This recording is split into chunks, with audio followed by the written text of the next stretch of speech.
Welcome to Art for Film's Sake. I'm Stephen Reed, and this is Invasion of the Bodysnatchers by Jay Shaw.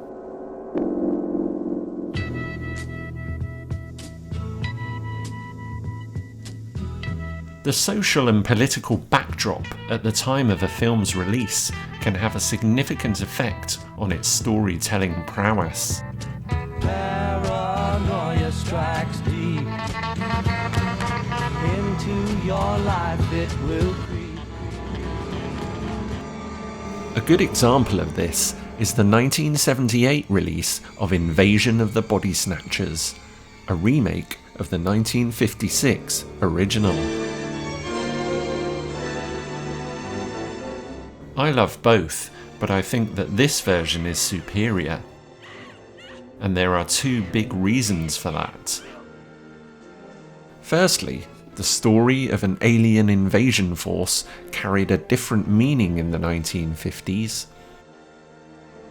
The original came out during the early years of the Cold War. Levels of fear and paranoia about communism was extremely high in the West. Watching an alien presence threaten small-town America must have felt chillingly real to anyone watching at that time.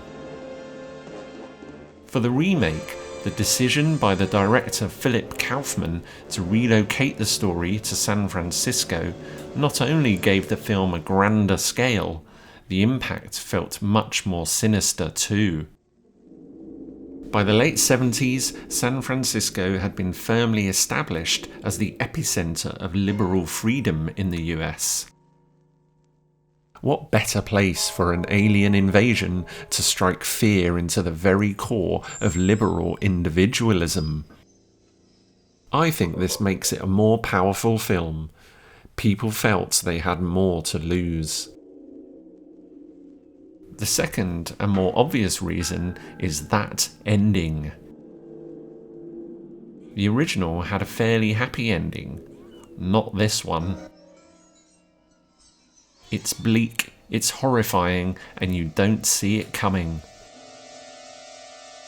When Matthew raises his arm, points, and lets out that terrifying shriek, it's game over. They've won, we've lost. So surely you have to have that iconic Donald Sutherland moment, all wide-eyed and open-mouthed, on the poster. I think Jay Shaw has been braver than that. He's chosen the same scene, but a different character. He's chosen the face of Nancy Belichick and freeze-framed her look of utter terror. The moment she realises that the game is up. It's broken her, and it hits the watching audience every bit as hard. It's a devastatingly effective manifestation of despair. Jay Shaw has seized this moment and thrust it right into the heart of this fabulously unsettling poster. And he doesn't stop there. He dials up the drama, ratcheting up the intensity of the moment, pushing the despair to a fever pitch. Shaw isolates parts of that face and tweaks the anguish even more. He targets them and forces them through multiple filter effects. Even those two hands are rendered almost unrecognisable as they take on the form of cocoon-like plant pods. It's a chillingly effective technique, a sort of Frankenstein version of those old-school police facial composites. And that stark white background brings little comfort. Does it represent the waving of a white flag, perhaps? Symbolic of the seemingly inevitable fate of every human once those extraterrestrials penetrated the Earth's atmosphere? Whatever the reason, it provides the perfect contrast for those skittish black lines to twist and claw their way through the composition. At first glance, I wonder whether they represent a simple line map of the tight alleyways and streets of San Francisco where much of the tension and dread plays out. However, I think they more likely represent the plant-like form that the alien invaders take once they arrive on Earth. Just looking at those organic lines makes your skin tingle and itch. Makes you flinch and check that you aren't being targeted by those sinister threads of sinew. And those wonderful titles aren't spared either. Those blocky, bold, jagged capital letters of invasion sit uncomfortably with the delicate thread-like letters of the remaining words. Those two elements contrast superbly to create another brilliant definition of the process of assimilation.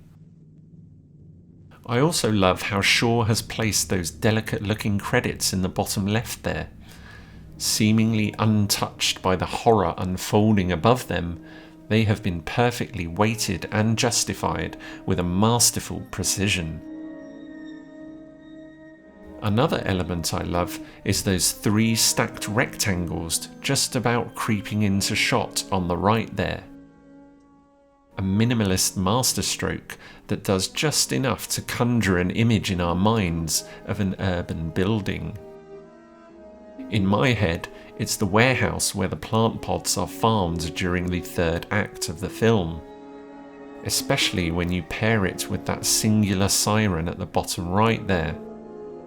That siren is significant in itself too, used as they are by the invaders to call out the presence of any humans yet to be assimilated.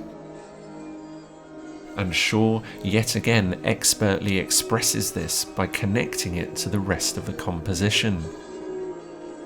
That black line is clearly the root of Nancy's moment of horror. From there, it sprouts out towards a horrifying duplication, her whole face brutally fragmented with those heavy fracture lines. The artist has become a twisted surgeon for the alien invaders, carrying out their gruesome will with an unflinching determination. J. Shaw has created a poster that will not be denied.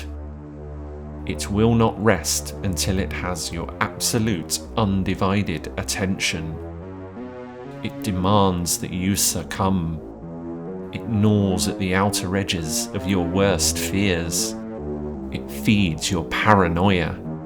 It's unsettling. It's horrific. It's absolutely glorious.